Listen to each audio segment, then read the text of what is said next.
एक दिन मेरी अनेकांत जी से बात चल रही थी, तो अनेकांत जी कहने लगे, देखो विवेक, तीर्थंकर भी ना बिना गड़धर के कुछ नहीं कर पाते। क्या कहा? जो तीर्थंकर होते हैं ना, उनको भी गड़धर चाहिए। तो गड़धर ही उनका सारा काम संभालता है और गड़धर ही उनकी वाणी को आगे पहुंचाता है। माने तीर्थंकर जैसे परमात्मा, अगर गड़धर नहीं हो समोसण में तो दिव्य ध्वनि खिरती नहीं है। तो बोले जब वहाँ गड़धर के बिना नहीं चलती तो यहाँ कैसे चलेगी? तो मैंने कहा क्या कहना चाहते हो आप? तो वो कहने लगे, मैं ये कहना चाहता हूँ कि गुरुदेव का ऐसा पुण्य का योग था कि उनके पास गड़धर एक से एक थे। समझ में आया? एक से एक शिष्य थे उनके पास, जो इतने होशियार थे, इतने चतुर थे, जो ऐसी ऐसी प्लानिंग करते थे तत्व प्रचार की, और इतने बढ़िया वक्ता थे और इतने बढ़िया लेखक थे। और उनमें प्रमुख थे हमारे डॉक्टर हुकुमचंद भारल साहब, जिनने पूरे उत्तर भारत में अलौकिक क्रांति कर दी। समझ में आया कि नहीं? एकदम गजब। उनने गुरुदेव वहाँ सिद्धांत बताते थे, इनने यहाँ पुस्तक लिख दी, क्रमबद्ध पर्याय लिख दी। समझ में आया? क्रमबद्ध पर्याय पढ़कर गुरुदेव इतने प्रसन्न हुए थे, बोले मैं जितना, क्योंकि गुरुदेव तो कभी कुछ एक शब्द लिखा नहीं गुरुदेव ने, गुरुदेव तो सिर्फ बोलते थे, प्रवचन करते थे, कभी एक शब्द नहीं लिखते थे। तो गुरुदेव ये कहते थे कि मैं जिस भाव को इतने अच्छे से बोल के व्यक्त नहीं कर सकता, तुमने इतना व्यवस्थित आगम के प्रमाण देके, उद्धरण देके, तर्क के, युक्ति के एक गजब काम किया है। डॉक्टर साहब की उनको 10 लक्षण पुस्तक इतनी पसंद थी गुरुदेव को, पूछो मत। कहते गजब लिखा, गजब, बहुत प्रशंसा करी। समझ में? डॉक्टर साहब ने बहुत काम किया, बहुत काम किया। समझ लो उत्तर भारत में जो इतने हमारे मोक्षु तैयार हुए, गुजरातियों में दम नहीं थी कि उत्तर भारत तक ये माल ले आ पाते, वो तो वहीं रह जाता। लेकिन जो कुछ ऐसे बढ़िया बढ़िया रत्न हीरे वहाँ पहुँच गए, और जब वहाँ से जो माल लेके आए, और इनमें इतनी क्षमता थी, युगल बाबू जी, समझ में, डॉक्टर साहब, ज्ञानचंद जी साहब, ये सब कुछ ऐसे थे, उत्तम चंद जी साहब, ये कुछ ऐसे विद्वान थे जिनके अंदर जो है बहुत गजब की पावर थी तत्व समझा, वो बहुत बढ़िया समझाया। तो भाई ऐसा योग है कि भाई वो समझाने वाले गुरुदेव को नीचे मिल गए। तो मैं क्यों कह रहा था कि कुछ स्टंट ऐसे होते हैं जिससे सामान्य जन प्रभावित होता है, चाहे विरोध के लिए सुने, लेकिन वो सुनता है कि अरे क्या कह रहे हैं, समझ में आ रहा है कि नहीं? और आप अपनी अपनी ऐसी बात करते रहो, कोई नहीं सुनता, हाँ ठीक है ठीक है ठीक है, लेकिन वो कुछ ऐसा बोल, जानबूझ के बोलना, घबराना नहीं। ये जो आजकल तत्व की क्रांति नहीं हो रही है, तो कुछ इसलिए भी नहीं हो रही कि विद्वान डरने लगे हैं और गोल मोल बातें करने लगे हैं। समझ में आया जी? पुण्य ये तो है जी, लेकिन छोड़ना नहीं चाहिए, इससे कुछ नहीं होना तुम्हारा 0/0। तुम ये लाइन बोलोगे कि पुण्य ये तो है अरुण जी, ये छोड़ना नहीं चाहिए, कोई नहीं सुनेगा तुम्हारी। और जब मैं बोलूँ पुण्य बकवास है, अब एकदम है, जबकि बात वही बोली है मैंने जो बोल रहा था, लेकिन मैंने उस भाषा में बोला जिसमें तुम्हें चुभती है, और वो उस भाषा में बोल रहा है जिसमें तुम्हें कुछ नहीं होता। आहा प्रभु, आत्मा द्रव्य स्वभाव से शुद्ध है, कुछ नहीं होना तुम्हें। हाँ ठीक है, अरे आत्मा पर्याय में भी शुद्ध है। ये क्या बोल रहे? अब घबराहट हुई। अब वो तुम्हारे पास जरूर पूछेगा जी पर्याय में शुद्ध कैसे है साहब? मैं बताऊंगा पर्याय में शुद्ध कैसे है। आप समझ गए ना? वो एक ट्रैक है, वो एक तरीका है कि भाई आदमी को समझ में कैसे आवे बात। तुम उसकी रटी रटाई बातें सुनाते रहोगे, कुछ नहीं होगा। अरे भैया पुण्य छोड़ मत देना, पुण्य ये तो है, आश्रव तो है, लेकिन बहुत जरूरी है, इसके बिना तो वो तो ठीक है, इतना तो ठीक, क्योंकि उसे तो मुद्दे की बात है कि छुड़वाओ मत, बाकी तुम्हें जो कहना है कहते रहो। नहीं समझ में आया? और मैं अब जब मैं ये कहूँगा मंदिर आने से कुछ नहीं होता, ये क्या कह रहे हो? और मैं कहूँ मंदिर तो आना चाहिए जी, बस इसमें धर्म नहीं मानना चाहिए, बोल ठीक है, धर्म ही नहीं मानना ना, ठीक, इतनी गहराई में वो जाता ही नहीं है।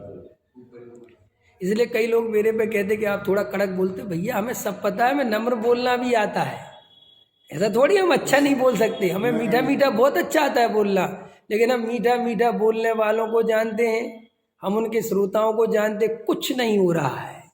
हम थोड़ा कड़वा बोलते जरूर हैं, लेकिन आदमी के अंदर तक पहुंचती है बात, चुभती है कि क्या बोल रहे हैं, भले ही विरोध में खड़ा होए तो सही। देखो एक कहानी सुनाता हूँ तुम्हें। अच्छी कहानी है, बहुत मर्म की है। अभी उसका नाम बिल्कुल ध्यान नहीं आ रहा मुझे, बिल्कुल अभी दिमाग से उड़ गया है। नाम हटा दो, कहानी सुनो। एक छोटी जाति का, निम्न जाति का एक व्यक्ति था। वो पढ़ लिख के लेकिन बहुत अच्छा विद्वान बन गया, बहुत होशियार विद्वान हो गया। वो समझ लो पुराने जमाने की घटना है। और वो बड़ा विद्वान बन गया, लेकिन छोटी जाति का था, तो उसे जो ब्राह्मण वगैरह जो बड़े विद्वान थे उसको बिल्कुल भी समझ लो जगह नहीं देते। वो था बहुत अच्छा विद्वान। तो उसने क्या किया, एक पुस्तक लिखी, कोई शास्त्र लिखा, कोई पुस्तक लिखी। और वो एक जो बड़े ब्राह्मण थे, भी नाम नहीं ध्यान है, वो सच्ची घटना है बिल्कुल है, भी नाम बिल्कुल मेरे दिमाग से उड़ गया, पहले पढ़ी थी अभी भूल गया हूँ। तो उसने कहा अपने आदमी से कि ये पुस्तक फलाने गुरुजी को या फलाने विद्वान को दिया। बोले साहब आप क्या कर रहे हो, ख्याल में है कि नहीं है, वो तो आपसे इतनी नफरत करते हैं और आपकी जाति से नाम लेंगे तो पता नहीं। बोले कुछ नहीं, तुमसे जो कह रहे वो करके आओ। और इस बात का ध्यान रखना कि जब तुम उनकी घंटी बजाओगे और जब उनको ये पुस्तक या शास्त्र दोगे और वे जरूर पूछेंगे किसने दिया, तुम बताना, मेरा नाम लेना। तो ये उस समय ये जरूर ध्यान रखना कि उनका रिएक्शन क्या था, उनने किससे क्या काम किया। बोले ठीक है साहब। गए तो एकदम गए, घंटी बजाई तो पत्नी ने दरवाजा खोला। तो पत्नी ने कहा कि कौन है, कि हमें कि क्या काम है, कि गुरुजी से उनको विद्वान साहब को बुलाओ। आए, बोले बोलो क्या बात है। बोले ये शास्त्र आपको भेंट स्वरूप लाया हूँ। तो ले लिया उनने सोचा शास्त्र कौन, ले लिया। तो उन्होंने बोला किसने लिखा है, किसका है। तो उसने जैसे ही नाम बताया इतना जम से फेंका उसको, क्या कहा, इतने जम से फेंका उठा के ले जाओ उसको यहाँ से।